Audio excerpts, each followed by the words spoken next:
আসসালামু আলাইকুম সবাইকে ওয়েলকাম করছি ক্রিপ্টোকারেন্সির আজকের মার্কেট আপডেট ভিডিওতে। আর এভাবে আর কতদিন যারা বিভিন্ন অলস কয়েনে ইনভেস্ট করেছিলেন তাদের পোর্টফোলিওর 95%-এর মতো অলরেডি ডাউন হয়ে রয়েছে। এই মুহূর্তে ম্যাক্সিমাম ক্রিপ্টো ইনভেস্টর মার্কেট থেকে অলরেডি আউট হয়ে গিয়েছে এবং যারাও টিকে রয়েছে তারাও সিদ্ধান্তহীনতায় ভুগছেন যে থাকবো না যাব। সো এক নাম্বার যে বিষয়টা, যদি আপনি আলটিমেটলি লস বুক করে এই মার্কেট থেকে চলে যান, ওকে ফাইন, যেতে পারেন, you are the liquidity of crypto market.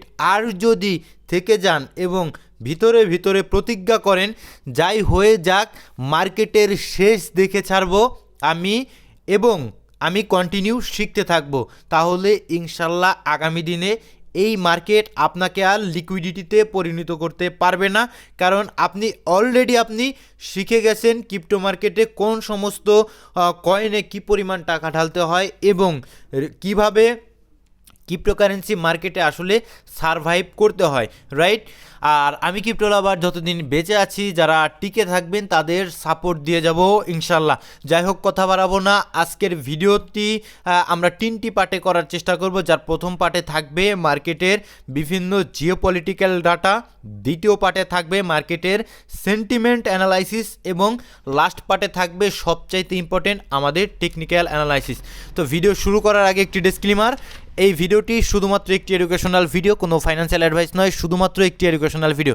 And যারা স্টিল আমাদের টেলিগ্রাম চ্যানেলটিতে জয়েন করেননি, ভিডিও ডিসক্রিপশন বক্সে আমাদের টেলিগ্রাম চ্যানেলের লিঙ্ক পেয়ে যাবেন, অবশ্যই আমাদের টেলিগ্রাম চ্যানেলটিতে জয়েন করবেন। কারণ মার্কেটের যত ইনস্ট্যান্ট টেকনিক্যাল অ্যানালাইসিস এবং ফান্ডামেন্টাল নিউজ সব কিছুই কিন্তু আমরা আমাদের টেলিগ্রাম চ্যানেলটিতেই শেয়ার করে থাকি। সুতরাং টেলিগ্রাম চ্যানেল ইম্পর্টেন্ট, অবশ্যই আমাদের টেলিগ্রাম চ্যানেলটিতে জয়েন করবেন। ভিডিও ডিসক্রিপশন বক্সে আমাদের টেলিগ্রাম চ্যানেলের লিঙ্ক পেয়ে যাবেন। সো এক নাম্বার আমরা যে বিষয়টা প্রথমত আলোচনা করব, অ্যানালাইসিস করব, PMI data. So PMI data দ্বারা বোঝায় একটি দেশের অর্থনীতি ভালো যাচ্ছে নাকি খারাপ যাচ্ছে। সো পিএমআই ডাটা যখন 50-এর নিচে, এর মানে অর্থনৈতিক ধীরগতি বা অর্থনৈতিক কন্ট্রাকশন বলতে পারেন। আর পিএমআই ডাটা যদি 50-এর উপরে থাকে, সেটা আমাদের জন্য ইঙ্গিত করে যে অর্থনৈতিক অবস্থা আসলে ভালো, অর্থনৈতিক এক্সপান্ড হচ্ছে, ঠিক আছে। সো এটা আমাদের ইউএসের পিএমআই ডাটা আমরা এখন দেখতে পাচ্ছি 47-এর আশেপাশে রয়েছে। বাট আমরা যদি একটু লক্ষ্য করি, গতকাল কিন্তু আমাদের পিএমআই ডাটা এসেছে, যেটা কিন্তু আমাদের এক্সপেকটেশন ছিল, আমাদের প্রিভিয়াস ছিল 47.9, যেটা আমরা এই লিস্ট থেকে দেখতে পাচ্ছি। বাট আমাদের এক্সপেকটেশন ছিল কিছুটা গ্রোথ, ইকোনমিক গ্রোথ ইউএসএ এসেছে 48.5-এর কাছাকাছি আমাদের এক্সপেকটেশন ছিল। বাট আমাদের অ্যাকচুয়ালি এসেছে 52.6। সো এইটা আমাদের জন্য খুবই একটা ভালো খবর যে ইউএসএর আসলে ইকোনমিক্স অবস্থা কিছুটা আগের চাইতে ধীরগতি নয়, বরং আগের চাইতেও কিন্তু এক্সপান্ড করার চেষ্টা করছে। এটা আমাদের জন্য অনেক অনেক অনেক ভালো, ঠিক আছে। আর গভর্নমেন্ট শাটডাউনের কারণে বিভিন্ন ডাটা কিন্তু আসা একটু প্রবলেমের, সরকারি যে ডাটাগুলো রয়েছে লাইক এই যে আনএমপ্লয়মেন্ট ক্লেমস, যেটা আমরা জবলেস ক্লেম বলতে পারি, এই সমস্ত ডাটা কিন্তু আসা একটু প্রবলেমের হয়ে যাবে, অর্থাৎ সঠিক সময়ে আসবে না। সো 2 নম্বরে পার্শিয়াল যে ইউএস গভর্নমেন্ট শাটডাউন রয়েছে, এখানে ট্রাম্প আহ্বান করেছে এখানে যে দ্রুত একটা ভোটাভুটির ব্যবস্থা করার এবং কংগ্রেস তহবিল বিল দ্রুত পাশ করে পার্শিয়াল যে শাটডাউন ইউএসএতে রয়েছে এটা কিন্তু বন্ধ করা অতি দ্রুত।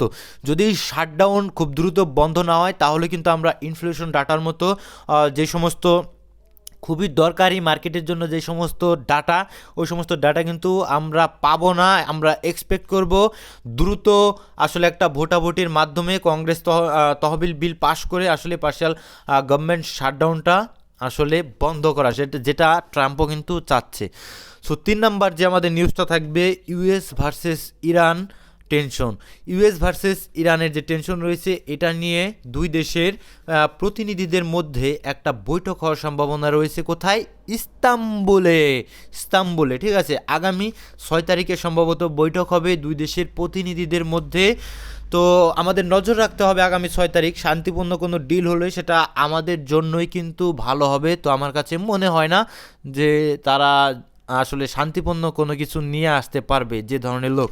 যাই হোক, 4 নম্বর যে নিউজটা আমরা অ্যানালাইসিস করব, ডাটা অ্যানালাইসিস করব ইন্টারেস্ট রেট। দেখুন এখানে আমাদের ইরানের ইন্টারেস্ট রেট খুব একটা বেশি দরকার নয়, আমাদের জাপানের ইন্টারেস্ট রেটটা খুবই দরকার। দেখুন এটা রয়েছে বর্তমানে 0.7%-এর কাছাকাছি। এটা কিন্তু প্রিভিয়াস ব্যাংক অফ জাপানের যে বৈঠক ছিল ওইখান থেকে কিন্তু বাড়ানো হয়েছিল, 25 বিপিএসের একটা রেট হাইক করা হয়েছিল। তো আগামীতে 19 তারিখে, মার্চের 19 তারিখে কিন্তু জাপানের বৈঠক রয়েছে, এগেইন কিন্তু ব্যাংক অফ জাপানের মিটিং রয়েছে, এবং এপ্রিলের 28 তারিখেও কিন্তু ব্যাংক অফ জাপানের মিটিং রয়েছে। তো রেট হাইক হওয়ার কিন্তু সম্ভাবনা থাকছে। তো আমাদের নজর রাখতে হবে ব্যাংক অফ জাপানের ওই মিটিংয়ের দিকে, ওইখান থেকে কি উঠে আসে। যদি আমরা কোনো কারণে দেখি ব্যাংক অফ জাপান থেকে ইন্টারেস্ট রেট আরও হাইক করা হচ্ছে, আমরা সকলেই জানি সেটা মার্কেটের জন্য কিন্তু খুবই খারাপ খবর হবে। কারণ কি, জাপানের বিভিন্ন বড় বড় সেন্ট্রাল ব্যাংকসগুলো কিন্তু ইউএসের বন্ড বাই করে রাখে, ঠিক আছে। যদি জাপানের ইন্টারেস্ট রেট বেড়ে যায় সেক্ষেত্রে তাদের কোনো প্রয়োজন নেই ইউএসের বন্ড থেকে প্রফিট করার। তারা কিন্তু নিজেরাই নিজেদের ব্যাংকে টাকা রেখে ইন্টারেস্ট রেট তুলে কিন্তু তারা প্রফিট করতে পারবে। সেক্ষেত্রে ইউএস বন্ড কিন্তু তারা সেল দিয়ে আসলে জাপানের ব্যাংকে ইনভেস্ট করার সম্ভাবনা বেশি থাকবে। সুতরাং আমাদের নজর রাখতে হবে, আমরা এক্সপেক্ট করব যে কারেন্ট যে রেটটা রয়েছে এটাই থাকার। আর যদি কোনো কারণে আরও 25 বিপিএসে বাড়ানো হয় সেটা মার্কেটের জন্য খুবই খারাপ হবে। তো আমাদের নজর রাখতে হবে মার্চের 19 তারিখ এবং এপ্রিলের 28 তারিখের দিকে। তো এইবার আমরা সেন্টিমেন্ট অ্যানালাইসিস করব। যদি আমরা লক্ষ্য করি ফিয়ার এবং গ্রিড ইন্ডেক্স এখন পর্যন্ত স্টিল এক্সট্রিম ফেয়ারের মধ্যেই রয়েছে, এক্সট্রিম ফেয়ারের মধ্যেই কিন্তু মার্কেট রয়েছে, প্যানিক রয়েছে মার্কেটের যথেষ্ট। এবার ইনস্টিটিউশনাল ডিমান্ড গতকাল কিন্তু আমরা দেখতে পেয়েছি 2 তারিখে ইনস্টিটিউট থেকে আমাদের মোটামুটি ব্ল্যাক রক সহ প্রত্যেকেই অলমোস্ট বাইং করার চেষ্টা করেছে, এবং ওভারঅল মোটামুটি ভালো হেলদি পরিমাণ একটা বাইং আমাদের ইনস্টিটিউট থেকে এসেছে, যেখানে আমরা দেখতে পেয়েছি 561 মিলিয়নের মতো ইনফ্লো হয়েছে। অ্যান্ড ইথিরিয়ামের দিকে যদি আমরা একটু নজর দেই, ইথিরিয়াম কিন্তু গত 2 তারিখে উল্টো আরও আউটফ্লো হয়েছে। যদি লক্ষ্য করেন অলমোস্ট অল্প সামান্য কিছু আউটফ্লো হওয়ার চেষ্টা করেছে ইথিরিয়াম, ঠিক আছে। কারণ ভিটালিক সম্ভবত কিছুটা ইথিরিয়াম সেল দেওয়ার চেষ্টা করছে, যাই হোক ওটা পরের বিষয়। এবার যদি আমরা কয়েন আনলকিংয়ে আসি, কয়েন আনলকিংয়ে আসলে আপনারা বিভিন্ন কয়েন দেখতে পারবেন যে এইখানে ভাই হাইপার লিকুইড কিছুটা বার্ন করার চেষ্টা করছে, ছলও কিছুটা বার্ন করার চেষ্টা করছে, অ্যান্ড ইথিরিয়ামও কিন্তু অলমোস্ট ভালো রকমের বার্ন করার চেষ্টা করছে। এটা ভালো ভাই, এই কয়েনগুলো বার্ন করলে মোটামুটি এগুলো তো টপ ক্লাস কয়েন, এগুলো বার্ন করা আমাদের জন্যই কিন্তু ভালো, ঠিক আছে। ম্যাক্সিমাম যারা ইনভেস্টর এই সমস্ত কয়েনগুলোর মধ্যেই কিন্তু আছে। আর যদি দেখি অ্যারোডম ফাইন্যান্স অলমোস্ট আর 1 দিন 11 ঘন্টা পর কিছুটা আনলকিং রয়েছে। নিচের দিকে যদি আমরা লক্ষ্য করি হাইপার লিকুইড, আমরা প্রত্যেকে ডিসেন্ট্রালাইজ পারপিচুয়াল ডেক্স নামে চিনি, সেটাও কিন্তু আনলকিং রয়েছে। অ্যান্ড ওয়ার্ম হোল কয়েনটাও আনলকিং রয়েছে 2 দিন পরে। অ্যান্ড বেরাচেন যে কয়েনটা আছে সেটাও কিন্তু আনলকিং রয়েছে। এক্স ইনফিনিটি এটাও কিন্তু কিছুটা আনলকিং রয়েছে, তো একটু নজর রাখবেন। এইবার আমাদের সবচাইতে গুরুত্বপূর্ণ টেকনিক্যাল অ্যানালাইসিস, আমাদের সবচেয়ে গুরুত্বপূর্ণ পার্ট থাকে, আমরা সংক্ষেপে কিছুটা টেকনিক্যাল অ্যানালাইসিস করে মার্কেটের আসলে সেন্টিমেন্ট বোঝার চেষ্টা করব, রাইট। সো এবার যদি আমরা লক্ষ্য করি, দেখুন প্রিভিয়াস আমাদের বিয়ার মার্কেটে কি হয়েছিল। তো প্রিভিয়াস বিয়ার মার্কেটে আমরা দেখতে পেয়েছিলাম অলমোস্ট 68% মতো কিন্তু প্রাইস পড়ে গিয়েছিল।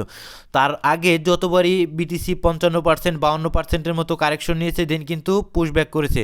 প্রথমে 55%-এর মতো কারেকশন নিয়েছে, দেন কিন্তু পুল ব্যাক করেছে। এগেইন 52% কারেকশন, সাময়িক কিছুটা পুল ব্যাক, অ্যান্ড দেন কিন্তু বিটিসি আলটিমেটলি বিয়ার মার্কেটের মধ্যে ঢুকে গেছে। বাট এইবারের সাইকেল আমাদের কিছুটা ভিন্ন। বিটিসি প্রথমে 33%-এর মতো একটা কারেকশন নিয়েছে, মোটামুটি অল টাইম হাই টাচ করে, ঠিক আছে। দেন কিন্তু বিটিসি এগেইন এক্সপেনশন দিয়েছে আমাদের, দেন কিন্তু কারেকশন এসেছে 32%-এর মতো, দেন কিন্তু এগেইন আমরা অল টাইম হাই দেখতে পেয়েছি, এক্সপেনশন দেখতে পেয়েছি। সো এইবার আমরা দেখতে পেয়েছি, যদি একটু জুম করার চেষ্টা করি, বিটিসি অলমোস্ট 35%-এর মতো কারেকশন করে সাময়িক কিছুটা 16%-এর মতো হয়তো বা পাম্প করেছিল, দেন কিন্তু একজ্যাক্টলি এখন যদি অল টাইম হাই থেকে চিন্তা করেন, বিটিসি অলমোস্ট 40%-এর মতো ডাউনে রয়েছে, ঠিক আছে। সো আমরা কিন্তু এভাবে বিটিসি শুধু ফল ডাউন করবে এইটা ভাবা কিন্তু বোকামি ছাড়া আর কোনো কিছুই নয়। মার্কেটে কিন্তু সাময়িক পাম্প হয়তো বা আমরা এক্সপেক্টেড করতে পারি। কোথা থেকে করতে পারি একটু পরে আসবো। আমরা এইবার ফেডের লিকুইডিটি দেখবো, ঠিক আছে, ফেডের ব্যালেন্স শিট। তো আমরা দেখতে পাচ্ছি প্রিভিয়াসলি যখন কোয়ান্টিটিভ টাইটেনিং ছিল তো তখন ফেড কিন্তু বাজার থেকে লিকুইডিটি টেনে নিয়েছে, তার ফলে যার ফলশ্রুতিতে আমাদের যে রিস্কি অ্যাসেট রয়েছে রিস্কি অ্যাসেটের উপর কিন্তু চাপ বেড়ে গিয়েছিল। সো এইবার আমাদের গত ডিসেম্বর থেকে কোয়ান্টিটিভ টাইটেনিং শেষ হয়েছে ফেড জানিয়েছে, এবং কোয়ান্টিটিভ ইজিং কিন্তু স্টিল আমাদের আনুষ্ঠানিকভাবে চালু হয়নি। তারপর ফেড কিন্তু কিছু লিকুইডিটি বাজারে কিন্তু ইনজেক্ট করার চেষ্টা করেছে, যখন করেছে লিকুইডিটি ইনজেক্ট আমরা মার্কেটে কিন্তু অলমোস্ট কিছুটা রিকভারি দেখতে পেয়েছিলাম। এগেইন কিন্তু আমরা দেখতে পাচ্ছি যে ফেড কিন্তু বাজার থেকে লিকুইডিটি টেনে নিচ্ছে, ঠিক আছে।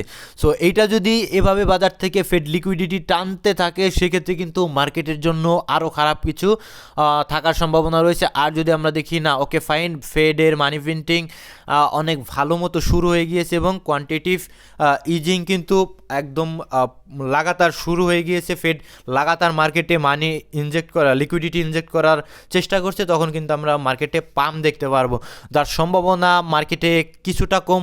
বর্তমানে কেভিন ওয়াশ যে আমাদের ফেড চেয়ার নতুন ফেড চেয়ার হিসেবে মনোনীত করেছেন, সে কিন্তু এখনও দায়িত্ব গ্রহণ করেনি। যখন দায়িত্ব গ্রহণ করবে আমরা সকলেই জানি কেভিন ওয়াশ কিন্তু আসলে ডলারকে স্ট্রং করতে চায়। ইনফ্লেশন দেখতে পারেন না, ডলারকে তিনি খুব ভালোবাসেন, তিনি চান যে ডলার সবসময় স্ট্রং থাকুক, ঠিক আছে। একদম অ্যাকুয়েস প্রকৃতির একজন মানুষ, ঠিক আছে। সেইটা যদি হয় তিনি কিন্তু চাইবে আসলে বাজার থেকে লিকুইডিটি আসলে টেনে নিতে, ঠিক আছে। সেটা মার্কেটের জন্যই খারাপ হবে। যদিও ডোনাল্ড ট্রাম্প কিন্তু চায় না এটা, ডোনাল্ড ট্রাম্প কিন্তু চায় যে ফেড বারবার রেট কাট করুক এবং ফেড লিকুইডিটি মার্কেটে আরও ইনজেক্ট করুক। যাই হোক, আমাদের সেটা পরবর্তীতে দেখা যাবে। যদি আমরা দেখি কেভিন ওয়াশ দায়িত্ব গ্রহণ করার পরে মোটামুটি ভালো রকমের রেট কাট করে স্টার্ট করেছে, সেটা মার্কেটের জন্যই ভালো হবে। আর আনটিল সেটা কিন্তু যদি না করে উল্টো বাজার থেকে আরও লিকুইডিটি টানতে থাকে, সেটা মার্কেটের জন্যই খারাপ হবে, ঠিক আছে। সো এবার বিটিসির দিকে যদি তাকাই, আমরা উইকলি টাইম ফ্রেমে আমাদের খুবই স্ট্রং একটা সাপোর্ট আমাদের মার্ক করা ছিল, যেটা ছিল আমাদের প্রিভিয়াস অল টাইম হাই, ঠিক আছে। তো প্রিভিয়াস সাইকেলের আমাদের অল টাইম হাইটা আমাদের জন্য খুবই খুবই খুবই বড় ইম্পর্টেন্ট। 73,000-এর আশেপাশে আমাদের এখান থেকে এক্সপেনশনটা এসেছিল। যদি লক্ষ্য করেন এইটা আমাদের এখন দেখতে হবে ধরে কিনা। যদি 73,000 ধরে রাখতে পারে কোনো কারণে বিটিসি, তাহলে কিন্তু আমরা এখনই 58,000-এর এক্সপেকটেশন রাখতে পারি না। মার্কেট কিন্তু মোটামুটি এখান থেকে পুল ব্যাক করবে, অর্থাৎ মার্কেটের বটম কিন্তু আমরা এখান থেকেই ফাইন্ড করতে পারবো, বটম পেয়ে যাব, ঠিক আছে। আর যদি এটাকে না ধরে রাখতে পারে সেক্ষেত্রে কিন্তু বিটিসির $58,000 আশপাশে যাওয়ারও সম্ভাবনা থাকবে। সো আমাদের এই জিনিসটার উপরে কিন্তু নজর রাখতে হবে এইবার, ঠিক আছে। যেহেতু আমাদের 100 যে উইকলি মুভিং এভারেজ সেটাকে ব্রেকডাউন করে দিয়েছে, সো এবার আমাদের এই সাপোর্ট জোনটার দিকে কিন্তু খুবভাবে নজর রাখতে হবে। আর সাময়িক যে পাম্পটা এসেছে এটা আসলে খুব একটা বেশি এটা নিয়ে উল্লাস করার কোনো কিছু নেই। ডেইলিতে আসবেন, ডেইলিতে আসলে আপনি দেখতে পারবেন স্টিল কিন্তু ডাউন ট্রেন্ডে রয়েছে। তো বেয়ারিশ একটা পুল ব্যাক করলে মার্কেট কত দূর পর্যন্ত স্বাভাবিক একটা বেয়ারিশ পুল ব্যাক মার্কেটে হয়তোবা আমরা পেতে পারি, হয়তোবা 83,000-84,000-এর আশপাশে একটা পুল ব্যাক আমরা মার্কেটে হয়তোবা পেতে পারি, ঠিক আছে, হয়তোবা পেতে পারি। দেন কিন্তু এগেইন মার্কেট আবার নিচের দিকে পড়ে যাওয়ার সম্ভাবনাই সবচাইতে বেশি থাকবে, ঠিক আছে। প্রথমত আমাদের এই যে 50 ডেইলি মুভিং অ্যাভারেজ এটাকে ব্রেকডাউন দিয়ে উপরের দিকে যেতে হবে, দেন আমরা 100, দেন আমাদের 200, সেদিকে আমাদের নজর রাখতে হবে, ঠিক আছে। আর 4 ঘন্টার টাইম ফ্রেমে স্টিল কিন্তু আমাদের ডাউন ট্রেন্ডে রয়েছে, জাস্ট বেয়ারিশ ইমব্যালেন্সে, জাস্ট আমাদের বেয়ারিশ স্ট্রাকচার রয়েছে, বেয়ারিশ ইমব্যালেন্স দিয়ে পড়েছে। আমাদের হয়তো বা এই সমস্ত জোনে ট্যাপ করলে এগেইন মার্কেট আবারও নিচের দিকে পড়ার সম্ভাবনা থাকবে, জাস্ট আমি সম্ভাবনার কথা বলছি, ঠিক আছে। অ্যান্ড ইউএসডিটি ডমিনেন্স দেখুন ভাই আপ ট্রেন্ডে রয়েছে, ভাই কিচ্ছু করার নেই ভাই, আসলেই আপ ট্রেন্ডে রয়েছে। সাময়িক যে কারেকশন এত বড় পাম্প করার পর সাধারণত ছোটোখাটো একটা পুল ব্যাক নিবে মার্কেটে, আমরা পাম্প পাবো, দেন হয়তো বা এগেইন কিন্তু আবার উপরের দিকে চলে যেতে পারে। কত দূর পর্যন্ত মান্থলি টাইম ফ্রেমের যে ইমব্যালেন্স রয়েছে, যদিও ইমব্যালেন্সের 50% একটা ইম্পর্টেন্ট লেভেল আমাদের নজর রাখতে হবে।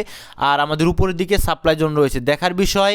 মার্কেট অলমোস্ট কিন্তু ইউএসডিটি ডমিনেন্স দ্বারা আমরা বুঝতে পারি মার্কেট অলমোস্ট কিন্তু বটমের কাছাকাছি রয়েছে, অর্থাৎ যারা বিটিসি সল, ইথেরিয়াম এই জাতীয় কয়েনগুলোতে আসলে নজর রাখতে চান, তারা কিন্তু আস্তে আস্তে বাল্ক আকারে কিন্তু ঢোকার চেষ্টা করতে পারেন, কোনো ফাইন্যান্সিয়াল অ্যাডভাইস নয়। অ্যান্ড টোটাল থ্রির দিকে যদি লক্ষ্য করেন, আমাদের 0.5 লেভেল যেটা আমাদের এক্সপেকটেশন ছিল ধরবে, বাট এখান থেকে ধরেছিল, বাট ট্রেন্ড লাইনটা আলটিমেটলি কিন্তু ব্রেকডাউন দিয়ে দিচ্ছে। যদি একটু নজর রাখেন, ট্রেন্ড লাইনটা একদম পুরোপুরি বিটিসির মতো আসলে স্ট্রাকচার রয়েছে আমাদের টোটাল থ্রি, ঠিক আছে, অলস কয়েনগুলোর। সো যদি লক্ষ্য করেন 0.5 লেভেল থেকে সাময়িক পাম্প করেছে, বাট আলটিমেটলি বলেছিলাম ট্রেন্ড লাইনটা যতক্ষণ পর্যন্ত ধরে আছে ওকে ফাইন, ট্রেন্ড লাইনটা ব্রেকডাউন দিলে কিন্তু সমস্যা। ট্রেন্ড লাইনটাকে ব্রেকডাউন দিয়েছে, এবার ট্রেন্ড লাইন হয়ে যাবে আমাদের রেজিস্ট্যান্স। অ্যান্ড আমাদের 0.618, ঠিক আছে, এক্সট্রিম ডিসকাউন্ট লেভেলটাকে কিছুটা ধরার চেষ্টা করছে, এখান থেকে হয়তো বা সাময়িক পাম্প আমরা পেতে পারি। আর এটাকে ব্রেকডাউন দিলে আমাদের 786 যেটা রয়েছে অলমোস্ট সেই ভাই আপনাদের অলস কয়েন অবস্থা খুবই খারাপ। সুতরাং এই ভিডিও থেকে আমি শেখানোর মধ্যে এতটুকু বলতে পারি, আপনারা যে সমস্ত কয়েন ইনভেস্ট করার মতো আসলে এগেইন আপনারা লক্ষ্য করেন মার্কেট স্ট্যাবলিশ রয়েছে লাগাতার, তারা কিন্তু আস্তে আস্তে উপরের দিকে যাওয়ার চেষ্টা করবে। যখন মার্কেটের অবস্থা ভালো হবে ওই সমস্ত কয়েনগুলোতে থাকার চেষ্টা করবেন, আনটিল খারাপ ট্র্যাশ কয়েন, শিট কয়েন, ওই সমস্ত কয়েনগুলোর পিছনে না ধরানোই আমার মনে হয় সবচাইতে বেশি ভালো। কারণ ওগুলো রিকভারি কোনো দিন করবে কি না সেটা নিয়েও কিন্তু বিশাল সন্দেহ রয়েছে, ঠিক আছে। সো ভালো কয়েনগুলোতে থাকার চেষ্টা করবেন, সেফ থাকবেন, ভালো থাকবেন। এই ভিডিওটি শুধুমাত্র একটি এডুকেশনাল ভিডিও। সুস্থ থাকবেন, দেখা হচ্ছে পরবর্তী কোনো ভিডিওতে। আসসালামু আলাইকুম রহমতুল্লাহি আবরাকাতুহু।